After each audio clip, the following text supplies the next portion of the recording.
Germany நாட்டைச் சேர்ந்த இயற்பியல் அறிஞர் ஆல்பர்ட் ஐன்ஸ்டீன் 20ஆம் நூற்றாண்டின் தலைசிறந்த அறிவியல் அறிஞராக போற்றப்படுகிறார். இவருக்கு பயன்பாட்டு கணிதத் திறமைகளும் உண்டு.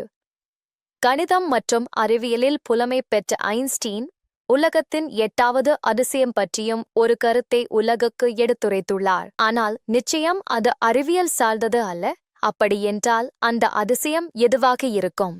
அறிந்து கொள்ள உங்களுக்கு ஆர்வமாக இருக்கிறதா?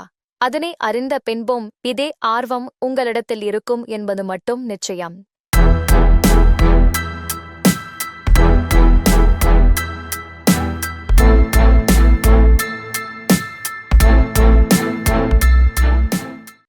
உலகின் அதிசயங்கள் 7. 8வது அதிசயம் உண்டென்றால் அதற்கு போட்டியாக பற்பல இடங்கள் பட்டியலில் இடம்பெறும். ஆனால் கணிதத்தில் ஒரு குறிப்பிடத்தக்க தலைப்பு உலகின் 8வது அதிசயமாக இருந்தால் எப்படி இருக்கும்? ஆம், ஆல்பர்ட் ஐன்ஸ்டீன் 8வது அதிசயம் என்று சொன்னது கணிதத்துறையைச் சேர்ந்த ஒன்றைத்தான்.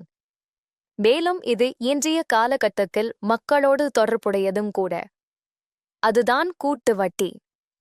கூட்டு வட்டியே ஏன் 8வது அதிசயம் என ஆல்பர்ட் ஐன்ஸ்டீன் சொல்கிறார் என்று பலருக்கும் குழப்பம் ஏற்படலாம். ஆனால் இன்றைய பொருளாதார உலகை ஆட்டி வைப்பதே இந்த கூட்டு வட்டிதான் என்பதை நாம் மறக்க வேண்டாம். ஆம், கூட்டு வட்டியால்தான் இன்று பல முதலீட்டாளர்கள் இலாபம் பார்க்கின்றனர். இருப்பினும் இதே கூட்டு வட்டியால்தான் பலரும் கடனை திருப்பி செலுத்த முடியாமல் வாழ்க்கையே தொலைக்கின்றனர். இதனை அப்போதே தனது கூற்றின் மூலம் உணர்த்தி வைத்தார் ஆல்பர்ட் ஐன்ஸ்டீன். ஆல்பர்ட் ஐன்ஸ்டீன் கூற்றுப்படி உலகின் 8வது அதிசயம் கூட்டு வட்டி. இதனை யாரெல்லாம் புரிந்து கொள்கிறார்களோ அவர்கள் பணத்தை சம்பாதிக்கிறார்கள். யாரெல்லாம் புரிந்து கொள்ளவில்லையோ அவர்கள் பணத்தை வட்டியாக செலுத்துகிறார்கள். இதிலிருந்து கூட்டு வட்டியின் அவசியத்தை நம்மால் தெளிவாக புரிந்து கொள்ள முடிகிறது. இருப்பினும் நடுத்தர வர்க்கத்தினர் பலரும் இதன் தன்மையை அறியாமல்தான் கடன் வாங்கி வைத்து பின்பு பல வருடங்களுக்கு வட்டியை செலுத்திக் கொண்டிருக்கிறார்கள். கூட்டு வட்டி பலருக்கும் சாதாரணமாக தெரியலாம். இருப்பினும் பல ஆண்டுகளாக பொருளாதாரத்தில் மிகப்பெரும் மாற்றத்தை ஏற்படுத்தியிருப்பது இந்த கூட்டு வட்டிதான்.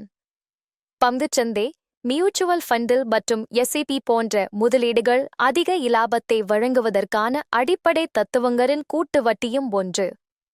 நீங்கள் உங்கள் வருமானத்தை உயர்த்த விரும்பினால் இன்றே முதலீடு செய்யுங்கள். முதலீட்டை தாமதமாக்குவது கூட நமக்கான வருமான இழப்புதான். ஆகையால் விரைவான முதலீடு உங்கள் பணத்தை பல மடங்கு உயர்த்தும் என்பதை புரிந்து கொள்ளுங்கள். முடிந்த அளவிற்கு கடன் வாங்குவதை தவிர்த்துவிட்டு சேமிப்பில் இறங்குங்கள். அதுதான் உங்கள் வருமானத்தை உயர்த்தும் திறவுகோல். பை தி எண்ட் ஆஃப் நீங்கள் ஃபைனான்ஷியல் தெளிவான பாதையில் செல்ல இது போன்ற கூடுதல் தகவலை வேண்டுமென்றால் உங்கள் நிதி பயணத்தை தொடர சப்ஸ்கிரைப் பட்டன் அழுத்த மறக்காதீர்கள்.